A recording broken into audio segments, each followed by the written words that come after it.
Jesus ज्ञान channel में आप सबको जय मसीह की। यीशु को जानो, जीवन को जानो, भाग 26। आज हम बात करेंगे विश्वासियों का अन्य लोगों से संवाद। तो आज हम यह विचार करेंगे कि जो विश्वासी हैं उनका अन्य लोगों से कैसा संवाद, कैसा व्यवहार होना चाहिए। तो मनन करने के लिए हम पढ़ेंगे मत्ती का किताब और उसका 12 अध्याय 31 से लेकर के 37 पद तक। और यहाँ पर इस प्रकार से लिखा गया है, इसलिए मैं तुमसे कहता हूँ कि मनुष्य का सब प्रकार का पाप और निंदा क्षमा की जाएगी, परंतु पवित्र आत्मा की निंदा क्षमा न की जाएगी। और जो कोई मनुष्य के पुत्र के विरोध में कोई बात कहेगा वह उसका यह अपराध क्षमा किया जाएगा, परंतु जो कोई पवित्र आत्मा का विरोध करेगा वह उसका अपराध न तो इस लोक में न परलोक में क्षमा किया जाएगा। यदि पेड़ को अच्छा कहो तो उसे उसके फल को भी अच्छा कहो, या पेड़ को निकम्मा कहो तो उसके फल को भी निकम्मा कहो, क्योंकि पेड़ अपने फल से ही पहचाना जाता है। हे सांप के बच्चों, तुम बुरे होकर कैसे अच्छी बातें कह सकते हो, क्योंकि जो मन में भरा है वही मुंह पर आता है। परंतु भला मनुष्य मन के भले भंडार में भली बातें निकालता है, और बुरा मनुष्य बुरे भंडार से बुरी बातें निकालता है। और मैं तुमसे कहता हूँ कि जो निकम्मी बातें मनुष्य कहेंगे, न्याय के दिन वे हर एक उस बात का लेखा देंगे, क्योंकि तू अपनी बातों के कारण निर्दोष और अपनी बातों ही के कारण दोषी ठहराया जाएगा। तो परमेश्वर इस वचन पर आशीष दे। तो हमने इस वचन को पढ़ा है, परमेश्वर ने बुद्धि का उपयोग करके आपस में संवाद करने का गुण मनुष्यों को दिया है। और वचन स्पष्ट रूप से समझाता है कि जो कोई परमेश्वर के पुत्र का निंदा करेगा उसका अपराध तो क्षमा किया जाएगा। मनुष्य यानी हमारा विरोध करेगा वो भी क्षमा हो जाएगा, परंतु जो पवित्र आत्मा के विरोध में बात करेगा, जो पवित्र आत्मा की बुरी बातें करेगा, पवित्र आत्मा के विरोध में कुछ भी गलत शब्द बोलेगा, उसका पाप न तो इस लोक में क्षमा होगा और न ही उस लोक में क्षमा होगा। परमेश्वर कभी भी उसे क्षमा नहीं करेगा जो परमेश्वर के विरोध में, जो पवित्र आत्मा के विरोध में बातचीत करता है। जैसा कि पेड़ अपने फल से पहचाना जाता है। यदि पेड़ को हम अच्छा कहते हैं तो उसके फल को भी अच्छा कहें। यदि हम पेड़ को अच्छा कहते हैं तो फल को भी अच्छा कहें।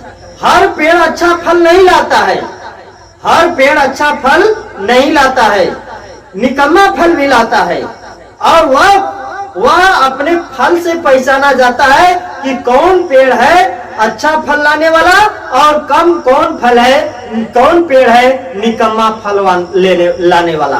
तो ये बात को सोच कर समझ करके हमें जांच कर पड़ताल करके हमें समझने की जरूरत है, कौन वृक्ष है जो कि अच्छा फल लाने वाला वृक्ष है, उसकी सेवा टहल करें।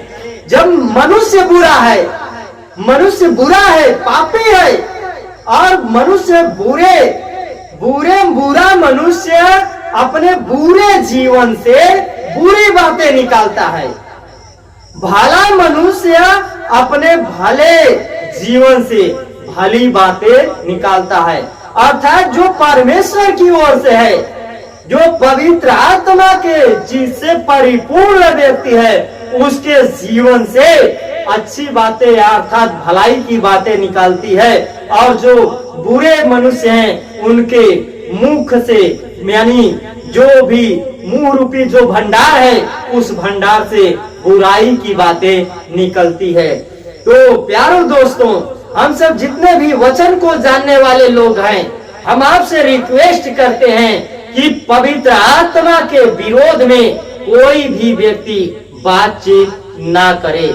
ऐसा परमेश्वर आदेश देता है, क्योंकि पवित्र आत्मा के विरोध में जो कोई बात करेगा उसका अपराध ना तो इस लोक में क्षमा होगा और ना ही उस लोक में क्षमा होगा।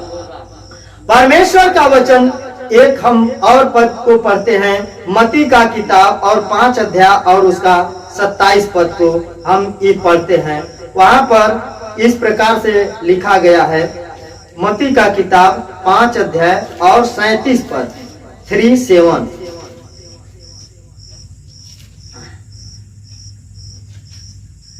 यहाँ पर इस प्रकार से लिखा गया है, परंतु तुम्हारी बात हाँ कि हाँ या नहीं कि नहीं हो, क्योंकि जो कुछ इससे अधिक होता है वह बुराई से होता है।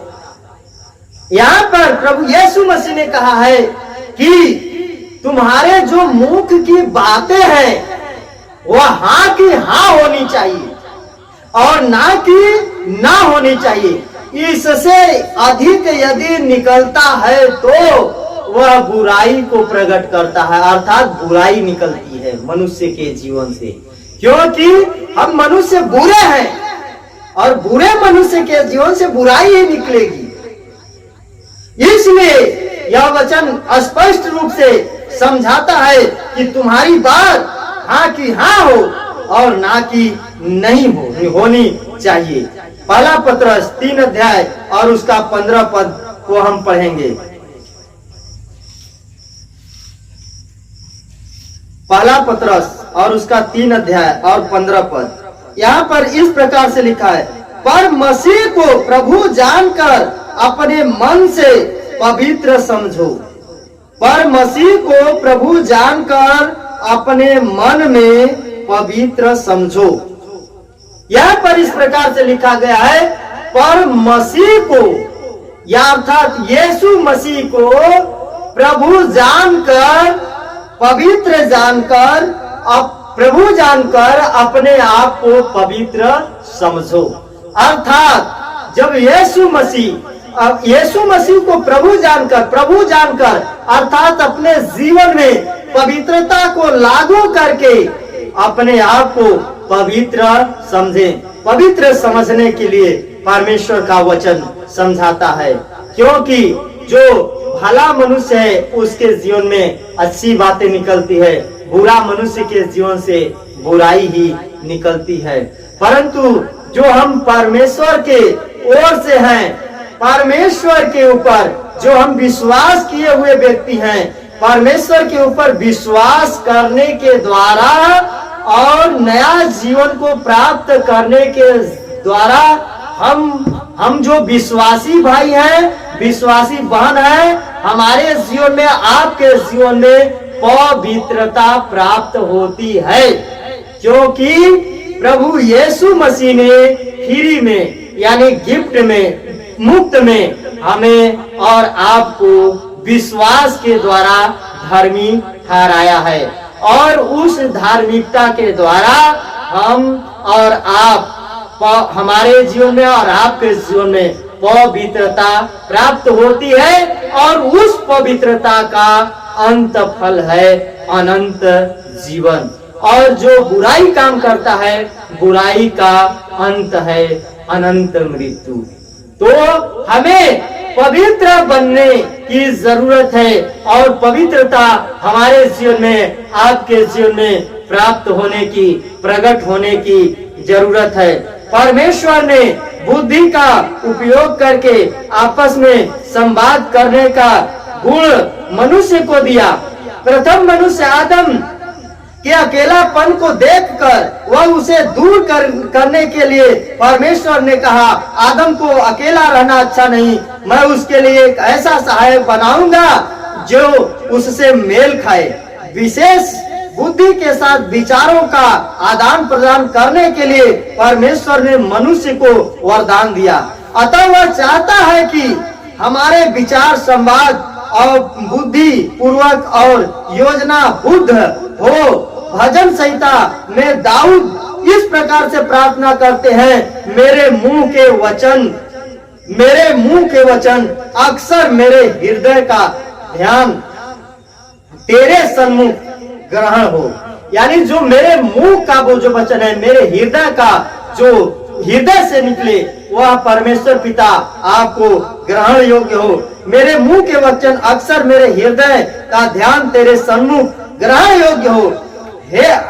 हे हवा, हे परमेश्वर, मेरी चट्टान और मेरे उद्धार करने वाले परमेश्वर, हमारी पुकार, हमारी आवाज को सुने। भजन संहिता 19 अध्याय और उसका 24 पद में लिखा है। इस वचन में इस प्रकार से लिखा है, परमेश्वर को भली लगने वाली बातों को बोलने का वरदान देने के लिए परमेश्वर से प्रार्थना करना है। एक विश्वासी के मुंह से हमेशा भली बातें ही निकलनी चाहिए। जैसे प्रेरित पौलुस ने इफिसिया की कलीसिया को लिखा है कि कोई गंदी बात तुम्हारे मुख से न निकले, पर आवश्यकता के अनुसार वही निकले जो उन्नति के लिए उत्तम हो, ताकि सुनने वालों पर अनुग्रह हो। इफिसियों 4 अध्याय 29 पद। और न निर्लज्जता बातें, मूर्खता की बातचीत की, न ठट्ठे की, क्योंकि ये बातें शोभा नहीं देती, वरन धन्यवाद ही सुना जाए। इस इफिसियों 5 अध्याय और 4 पद में लिखा है। नमस्कार, सम्मान हमेशा शैतान को अवसर प्रदान करता है। इस विषय में याकूब की पत्री में इस प्रकार से लिखा गया है कि जो कि ध्यान देने योग्य है, कि इसलिए कि हम सब बहुत बार चूक जाते हैं। जो कोई वचन में नहीं चूकता वही सिद्ध मनुष्य है और सारी देह पर भी लगाम लगा सकता है। इस वचन के अनुसार शरीर का नियंत्रण जीव करता है। इसके अलावा जो मनुष्य अपने जीव को नियंत्रण में रखता है वह सिद्ध मनुष्य बन जाता है। अर्थात जो हम हम बंद है, वचन के द्वारा हम वचन जिस मनुष्य के जीवन में है, वचन के द्वारा वचनबद्ध है, वह मनुष्य अपने जबान को लगाम दे सकता है और अपने जीव को लगाम दे सकता है। तो हम जितने भी मसीही भाई बहन हैं, उन सारे लोगों को परमेश्वर यह सिखाता है कि अपने जीव को अपने बस में रखो, अपने सारे देह को, अपने शरीर को अपने बस में करके रखना है। इसलिए पौलुस कहते हैं, मैं अपने शरीर को मारता कूटता और अपने वश में करता हूँ, ताकि मैं आने वाले समय में प्रभु के सामने खड़ा रह सकूं। तो आपको, हमें सबको प्रभु परमेश्वर के सामने खड़ा रहना है, तो उसके योग्य भी हमें बनने की जरूरत है। परमेश्वर इस वचन पर आशीष दे। आमीन। God bless.